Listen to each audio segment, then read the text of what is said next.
نيمار يكشف عن Hello طائرته fans, let's الخيالية go التي to Riyadh. وفرها له نادي Bye bye, الهلال see في you soon. طريقه للسعودية ورسالته لجمهور الهلال، وإليكم التفاصيل. اللاعب البرازيلي نيمار ينتقل للسعودية ويوجه رسالة لجمهور الهلال. شارك النجم البرازيلي نيمار عبر مواقع التواصل الاجتماعي اليوم الجمعة فيديو تشويقي لجمهور نادي الهلال على متن طائرة خيالية متوجها إلى الرياض. وظهر نيمار في الفيديو القصير من داخل طائرته أثناء رحلة قدومه إلى الرياض بعد توقيع عقده الجديد مع الهلال وقبل تقديمه رسميا للجماهير.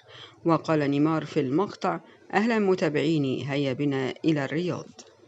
هذا وبالإشارة إلى أن الهلال السعودي كان قد تعاقد في الأيام الأخيرة مع البرازيلي نيمار دا سيلفا قادما من باريس سان جيرمان الفرنسي لتعزيز صفوف النادي هذا الموسم في صفقة تصل قيمتها ل90 مليون يورو، وراتب سنوي لنجم السامبا يصل ل200 مليون يورو على موسمين، بالإضافة إلى طائرة خاصة وعديد من الامتيازات.